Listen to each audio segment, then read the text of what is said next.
Welcome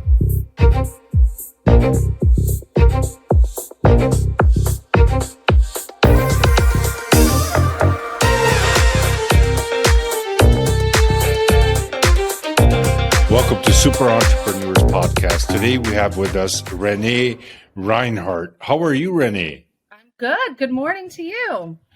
Good morning. Thank you so much for joining us today. Happy New Year. Happy New Year to you as well. So if you don't mind, can you just, in your own words, describe what you do? Sure. What don't I do? No, I'm just kidding. Yeah, mention it all. So I've been an event planner by trade for over 15 years. I own Events by Renee, which is a wedding and event planning company that services the Philadelphia tri-state area. 10 years ago, I said there's got to be another path I can take, but still stay in the event world. I had clients coming to me saying, I know you planned my daughter's big wedding, but I need a bartender. And I had such a great network then from doing years of networking. I still do, but I was like, there's got to be a company that I can start that appeals to more people versus just needing a wedding planner or a high-end event planner. So I rolled out Party Host Helpers 10 years ago. I thought it would just be a little sister to my first company. And now we're nationwide. We service over 30 states. We have over 20,000 people that work for us in our system. So we are bartenders, servers, general helpers, registration helpers, coat check attendants, any type of event help you need. Mm-hmm. Yeah. And it's all a la carte. We have clients that hire us every single weekend. We have clients that hire us once a year. So what is the company name again? Party Host Helpers. Party Host Helpers. So Is this a website where people can go and just pick what they need and check out?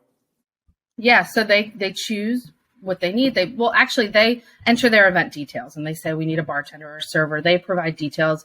But we're a little bit different than some of our competitors where we really do still have the human touch. We have great technology, but I have a team of 6 regional directors who are the in-between. So if you're hiring someone for a kid's birthday party, you're not going to want someone there that doesn't like kids or doesn't have any experience with children, right? So we really do our best to handpick and match you with the right person to do the job. What kind of party or what kind of event are you guys mostly known for? Like what type of industry uses you guys? I started thinking this would solely be residential, like the moms standing around the playground. Oh my gosh, we're having a dinner party this weekend. We need some help. But it quickly expanded into 2 other categories: catering. So not us providing food, but caterers, especially post-COVID, they need help on their teams. So I have caterers nationwide who might call me and say, I need 30 people this weekend. So supplementing their teams.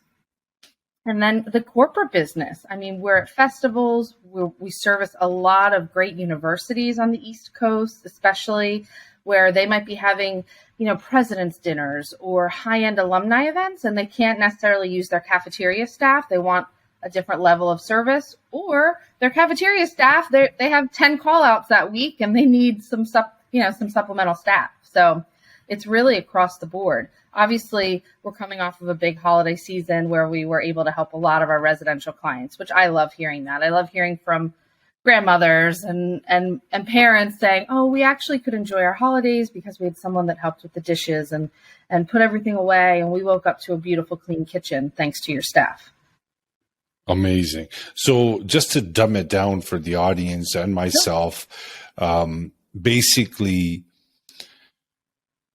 in the pre-world, right? So before your website, before your company, for example, someone is doing a party, they would go to Craigslist or they'll go somewhere and try to find people in Yellow Pages, for example, or Google people, what they need, if they need bartenders or hosts or waiters, for example.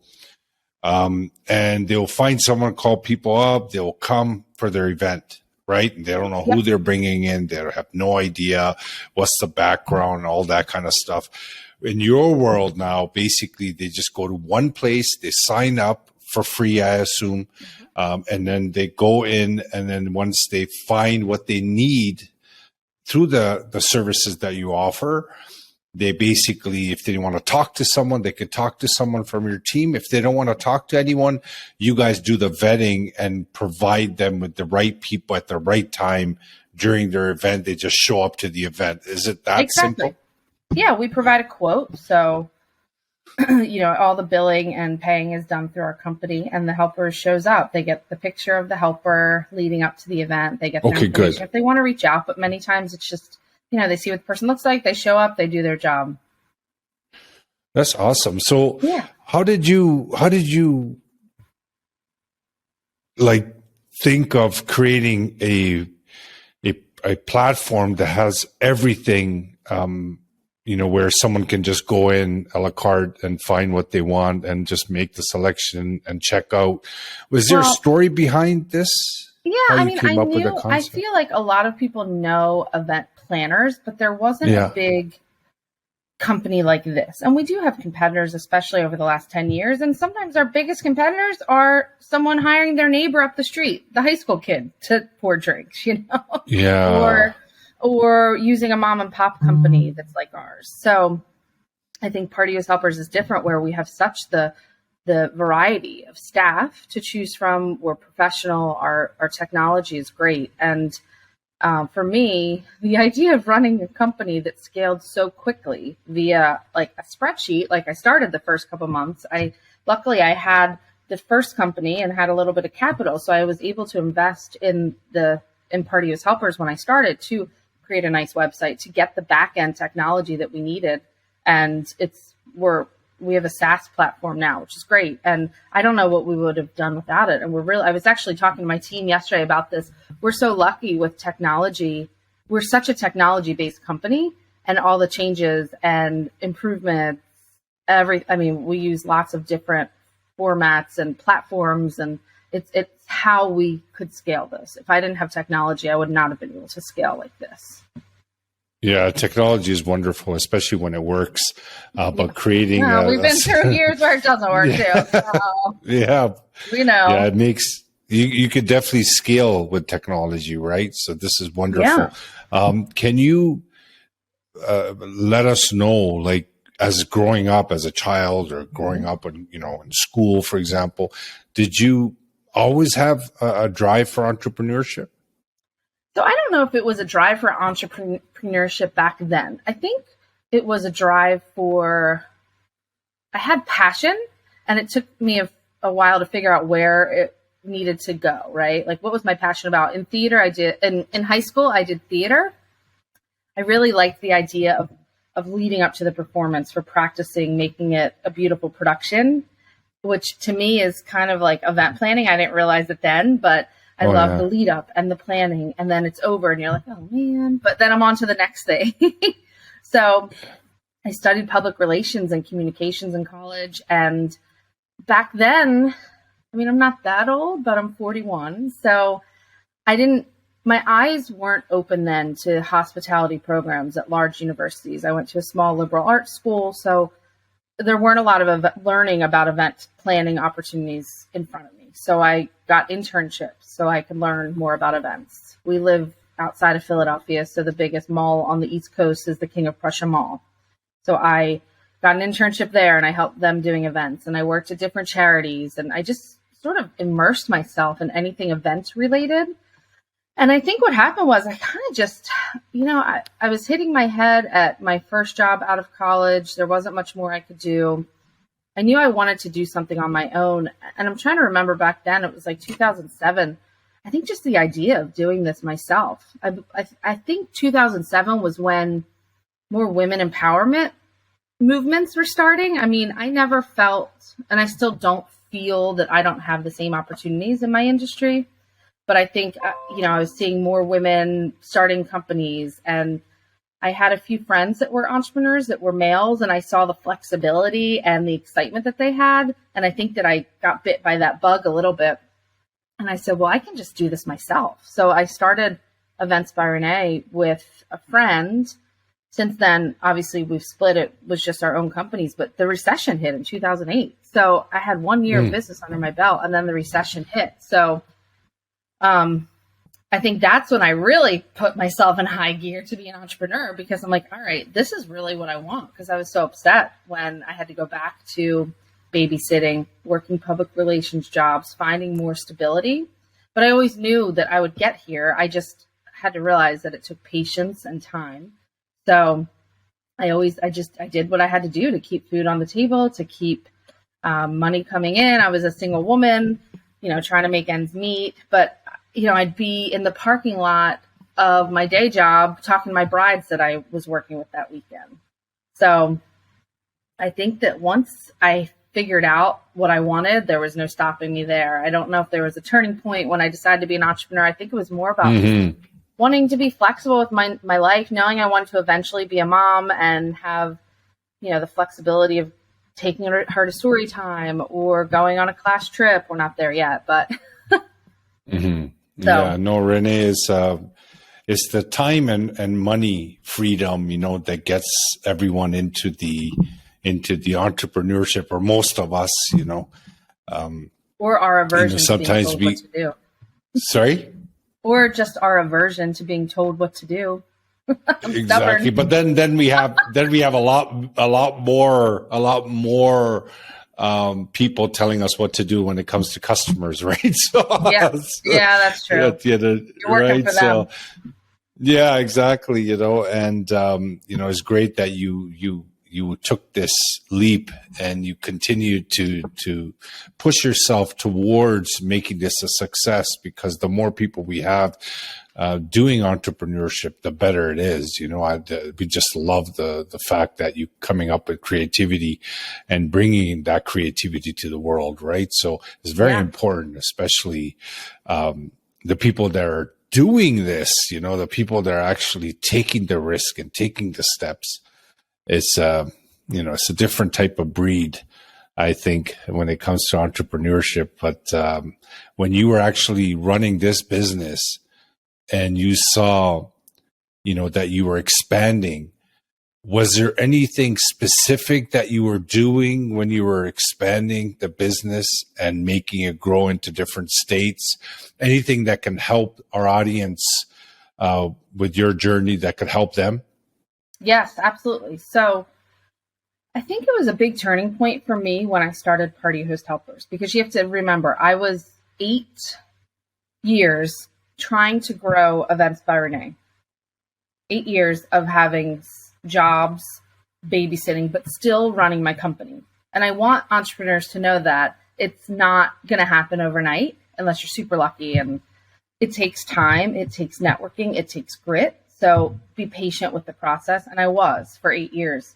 And the turning point for me was in 2015, when I had enough Events by Renee business on the books that I felt that I could get rid of my 30-hour a week job as a public relations person, associate, whatever, working for the man. And I think that gave me the confidence that when I quickly after that launched Party Host Helpers, that I felt unstoppable. Like, I can do this. Let's keep going. Let's not take risks. I spent 8 years developing myself professionally, developing my brand, developing this company. Here's another company that seems like it's going to just blow up. It's a no-brainer that this is going to do well. And I just think that I had that confidence from 8 years of struggle. The belief. And belief, yeah. So when I thought, okay, Party Host Helpers will just be a side business for Events by Renee. I don't know what told me to do this. I don't know if someone told me or if I told myself, but instead of having a local number for Party Host Helpers, I had a 1-800 number.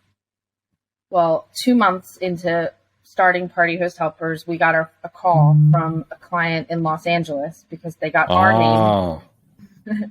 They got our name confused with a company's name in Los Angeles that was similar to ours. So maybe the old me would have said, sorry, we don't service Los Angeles. Here's some people that do. Instead, I said, yeah, we can help you. No problem. Oh. We didn't have a team out there. I had one colleague out there that I called. I said, hey, I need someone to make mojitos in Hollywood for this private party. This woman really wants to make it nice. He did. He did a great job. A Philadelphia newspaper a couple years ago did a business story on me, and she put that picture of him in the Hollywood Hills pouring the mojitos, because that was really the launch of opening my eyes to not just my region, realizing that I could scale this, and then just figuring out how the heck I could scale it and not being scared. Yeah, it's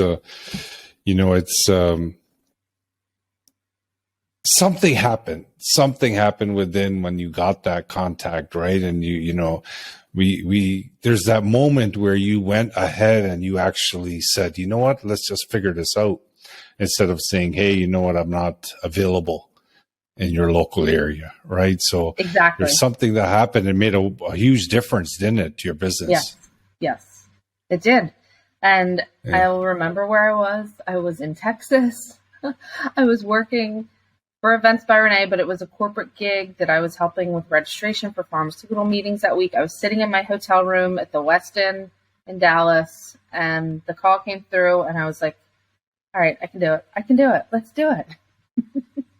So that's great.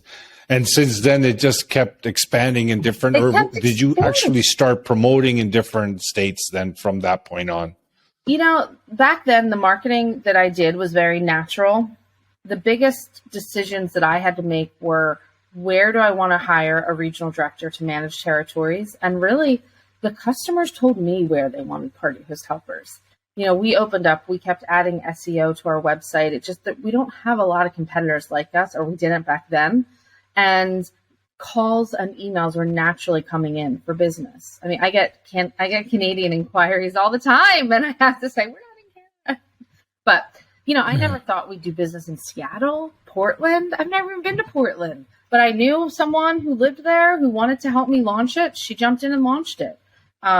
It's kind of, that's how I know it's not very strategic, but I listened to where the needs were and started building out territories from there, and then finding the staff to work it.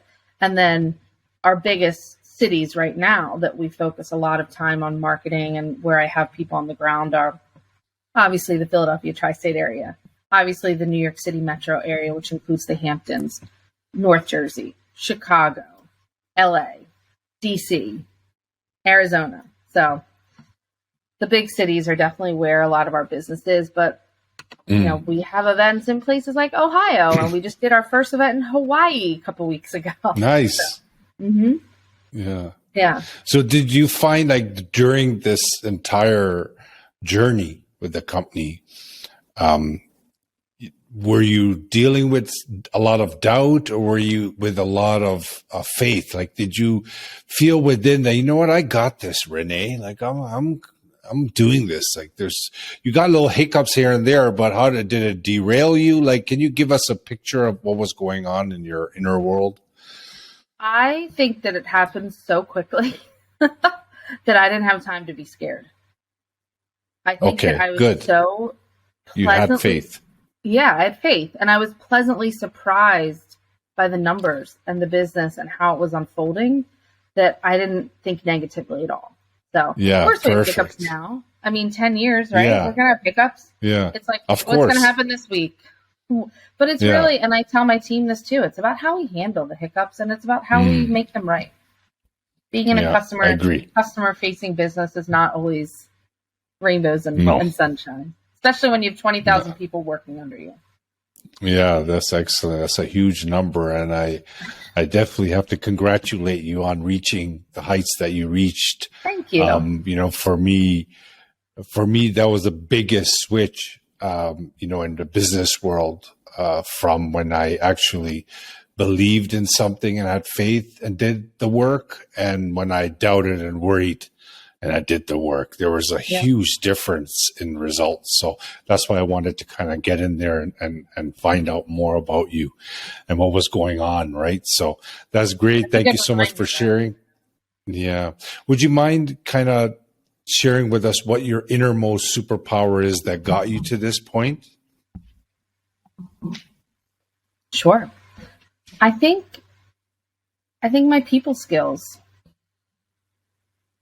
A lot of people have told me that I can walk in a room and talk to a billionaire the same way that I would talk to someone that's pouring the drinks. I think that I find that I'm very relatable. I love people. They tend to be drawn to me. I don't know why. No, I'm just kidding. And I think that that's helped me with client relations, colleagues, being a leader in my company, as well as networking that I do. No, that's excellent. Excellent. Thank you so much for sharing that, Renee. Appreciate you taking the time to come on our show. Love hearing these stories. Love the fact that I'm able to share your story with others. Thank you. Yeah, thanks again for coming on the show. And audience, appreciate you as always. Thank you so much for coming to our show again today with Renee. Her information, as always, will be in the show notes. Check out her website. If you're planning an event, if you're doing any kind of a party, check out what she has to offer, and definitely it's something when we support fellow entrepreneurs in their businesses, it brings in a lot more growth into our world as well. It's just everything is connected, and it just feels good when we support each other. And definitely, I love the fact that you guys support us as well in the show and sharing these episodes and the comments, the reviews. Appreciate you as always. Thank you again, and thank you, Renee.